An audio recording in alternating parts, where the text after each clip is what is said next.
Has your foreplay been feeling a little bit boring? If so, you've clicked on the right video.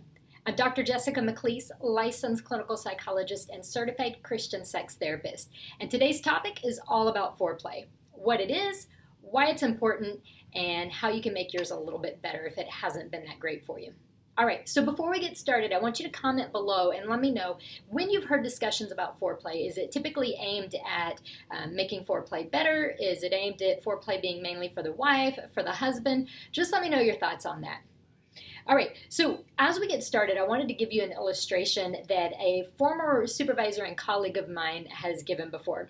So he's done a lot of sex research and he's talked to men and women, and he'll ask this question of, what's your favorite part of sex? Now, when men are given that question, they typically get a little bit surprised by the question, and they'll say, well, I don't know, sex is my favorite part of sex. And when women are asked, a lot of times they'll point more to the relationship outside of sex. So they'll talk about the way their husband looks at them, or they'll talk about the date night that happens before sex, or the cuddling after sex, or the kissing and the making out before sex. So we know that men and women have a tendency to see sex and sexuality a little bit differently from one another. But even those examples are just generalities. The best expert on your sex life and on your foreplay is going to be you, so I encourage you to have open and honest communications with your spouse, even about the material that you're listening to today. All right, so what is foreplay anyways? That was the first question I said that I would hit on. And to really understand that, you actually have to know what the stages of sex are. Now, this is a long conversation in itself, but I'm just going to give you a general understanding. And there are 4 stages. So they're desire, arousal, orgasm, and the refractory period. Now, desire and arousal are those first 2 stages, and they are exactly what they sound like. So the desire is anything that makes you want to pursue a sexual relationship. It can be a physical desire, or it can be more of a mental, kind of emotional desire that you have. It's also the thing that makes you receptive to a sexual relationship from your spouse. Now, arousal would be the physical readiness, or sometimes the emotional readiness to engage in a sexual relationship. So it's different from desire, because desire says I have a want to spend time with my spouse, and arousal says my body or my mind is now prepared and ready to spend time with my spouse. That's the difference between the two. Now, you have to have fairly good desire and arousal to have those other 2 stages, which are the orgasm and the refractory period. Now, if we're talking solely about the physical pleasure of sex, orgasm would be considered that pinnacle moment, and refractory period is all the time in between the orgasm and the next time that your body or your mind is ready to have another sexual encounter with your spouse. So, foreplay activities are anything that occurs during the desire and the arousal stage. Foreplay can be the activities that actually bring about the desire and the arousal, or they can be the activities that sustain that desire and the arousal. So they can be used to make you want to be more intimate with your spouse, or encourage you to be intimate with your spouse, or they can be used to make that stage last a little bit longer so that the intensity builds all the way up to orgasm. So great sex means that you do need to have the good desire and arousal going on, which is where the foreplay comes into play. So examples of foreplay are things like a strip tease. It can be seductive text that you send to your spouse. It can be things that you whisper to your spouse. It can be something you wear for one another. It can be a quiet date night. Really, the possibilities are pretty endless as far as how to build that arousal in those stages. And for some people, especially Christians, this can feel a little bit worldly for people that I've talked to, or they've wondered if you're really allowed to just play and enjoy one another.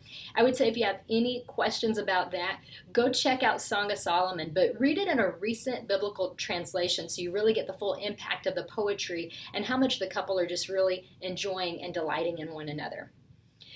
All right, so most of the time, the reason that foreplay is important is because it gets us to a place where our minds and our bodies are connected and ready for sex. So we're in a place where we're kind of able to see what's going on in our body instead of being distracted by outside things. And we're in a place where we can actually connect with our spouse. So we're kind of opening ourselves up to be in relationship with them. And this can be particularly important for women, because women oftentimes have a harder time than men shutting down their brains and just being in the moment and enjoying their spouse. This is actually why the focus typically is on the woman when it comes to foreplay. And I would expect, if you're commenting below, that's probably what you've heard, is that foreplay is for the wife. You've maybe heard comments like the wife will need 15 to 20 minutes of foreplay to be physically and mentally ready for sex. And while this is true, it's also short-sighted if we put all of our focus on foreplay being for the woman so that she can enjoy sex. The reality is foreplay can be beautiful and beneficial just in its own right. It can be great just because you're getting to spend time as a couple enjoying one another. So it doesn't need to be seen as a prep phase for sex as much as just a time to enjoy one another and to build that excitement for one another. The problem is when we think that foreplay is too much for the woman, or we put all the focus on the woman, you can have a scenario that looks a little bit like this. The husband's trying to do something to please his wife to make sure that they're going to be ready for sex. And then the wife starts to feel all this intensity building and this stress building because she thinks, I'm not turned on enough and I've got to get there and I can't get there, to the point where she just kind of gives up and says, you know what, let's just do this. Let's just have sex. And then it's just not enjoyable for both. Or the wife can get to the place where she really believes that foreplay is just for her, and so while the husband is trying everything, she doesn't realize that she should be doing something back and she should be engaging in some kind of play with him. So this leaves the husband in a place where he feels like he's almost embracing some kind of challenge to get his wife interested in sex, or he's touching her and maybe even getting a little bit bored because it feels like this is just an activity that doesn't even mean anything to anyone. And that's clearly not the way that it should be. So I would encourage you, again, read Song of Solomon and take a Song of Solomon approach in your foreplay. Recognize that foreplay in itself is beautiful just for what it is. It's great to enjoy one another. And in fact, just enjoying one another simply because you can makes arousal much easier. So when we're aiming for arousal, a lot of times we'll find it doesn't come that easily. But if we're aiming for togetherness and fun together, then that arousal does come much more easily. So here's a reminder, foreplay is anything that you can do, any activity that either stimulates desire, so it brings about that desire or that arousal, or it keeps that desire and that arousal going. So now that you have that information, I've got an assignment for you, and this is what's going to help you enjoy your foreplay more. Talk to your spouse today and give your spouse 3 things that you enjoy for foreplay. So 3 things that either build desire for you or build arousal. And ask your spouse to do the same thing. And if you've been wondering a little bit about what kinds of activities are okay and what kinds of activities are not okay for the Christian, then I would encourage you to watch my video on a theology of sex, where I give you just these general principles of God's design for sex, and you can use those for foreplay as well. Other than that, I really hope that you enjoy this conversation about foreplay with your spouse, and I pray that it enhances your intimacy with one another. So until next time, enjoy your marriage, enjoy your spouse, and enjoy your sexual intimacy. Bye.